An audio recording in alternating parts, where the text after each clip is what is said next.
Stop. Hello, Rockstop. How you doing?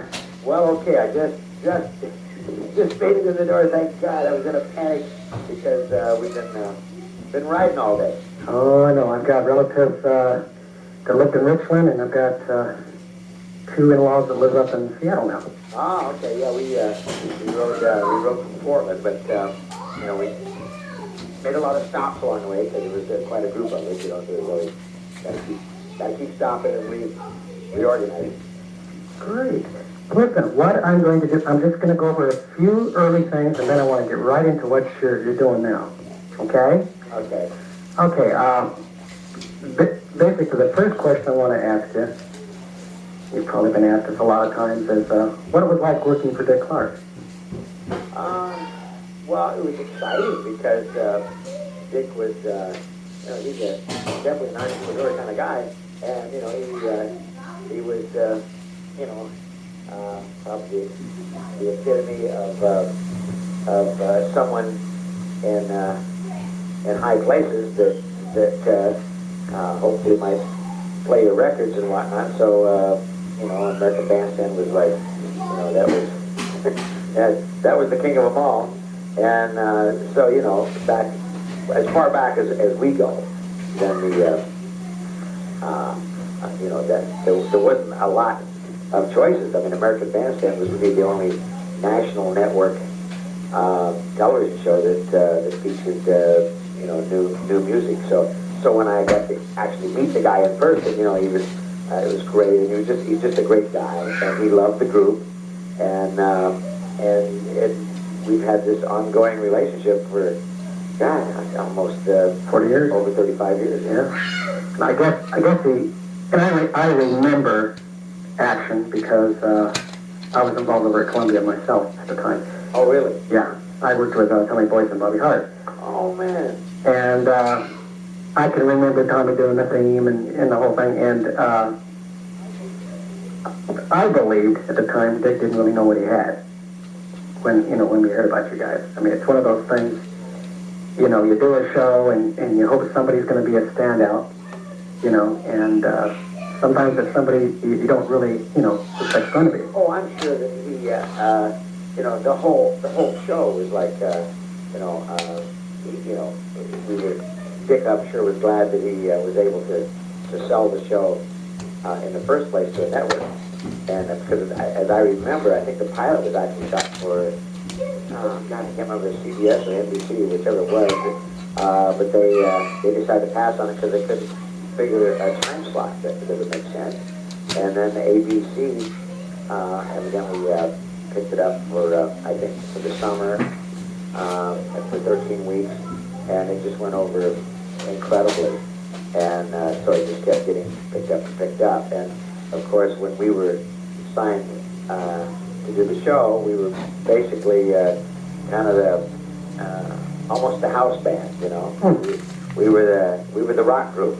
And then they had the Steve Alamo, who was the handsome male singer, and then they had it was before Tina Mason. They had I don't remember her name now.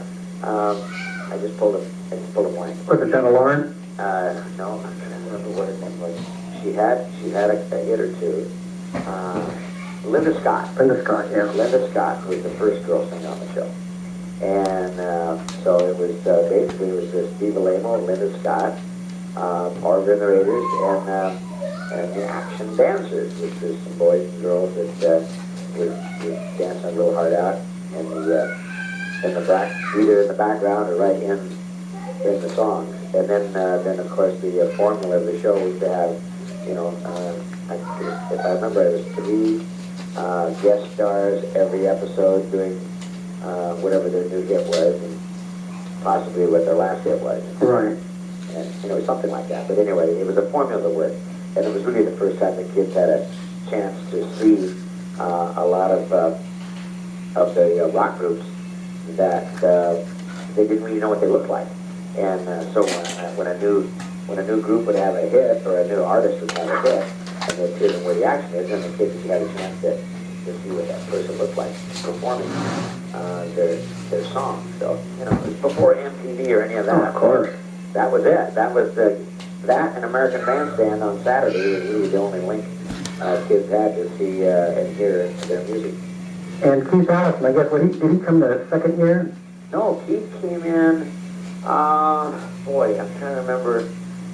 It was pretty near the top. Not in the very beginning, but not long after. I remember we were filming at the Whiskey A Go Go on Sunset Boulevard, and we were doing a filming there in an afternoon when the place was actually closed. But we did a acted like it was open. And right. Filled with kids off of the street. Right. And, the action dancers and the guests and whatnot.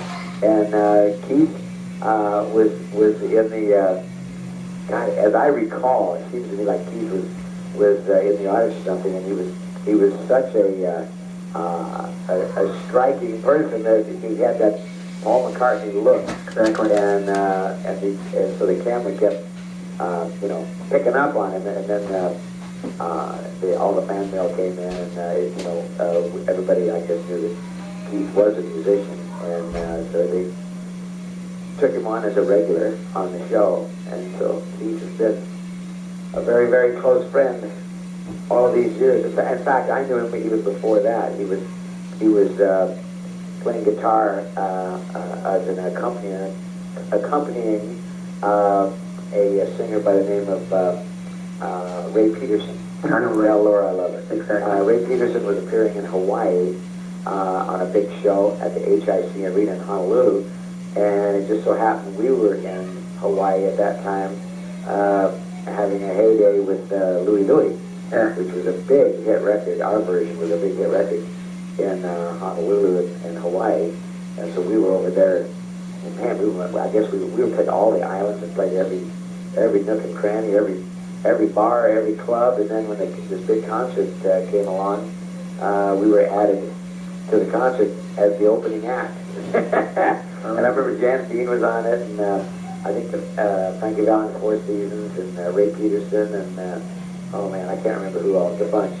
But because we were already on the islands there, and we were good friends with the promoter who was doing the concert, we were invited to be the opening act, and we knocked him dead, and that's the first time Keith met us. So that was like 1963. And the last time I laid eyes on him was 1976. He was backing Mickey Dolenz and Tommy and Bobby and Davey doing the Golden Hits of the Monkeys.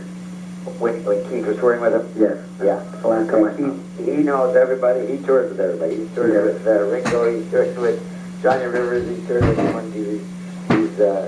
He's a great musician who can play bass or guitar or a little bit of anything, and he's a wonderful personality to be around. He's a great guy. I just spent the evening with him the day before yesterday in Portland.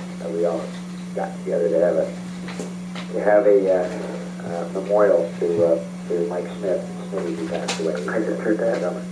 And so everybody assembled in Portland, and with Smitty's family and friends and kids, mom and dad, and it was and Keith flew up from Los Angeles to be there. Now, next question. How did you get the Midas touch? Now, the reason I say this is you've had a way of finding the right talent, the right formula for the Raiders. Choosing the right people. I mean, you look at the first bunch of Raiders, Drake and Phil and Mike. Yeah, and Harpo, they came along after that. Exactly, and he seemed to fit, and then the next edition. Right.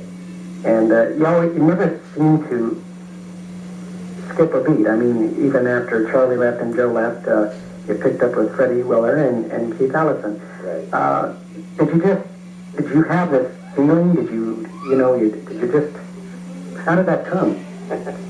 Well, I always keep my eyes open for with talent, and also it takes a special person to be in this group, because you have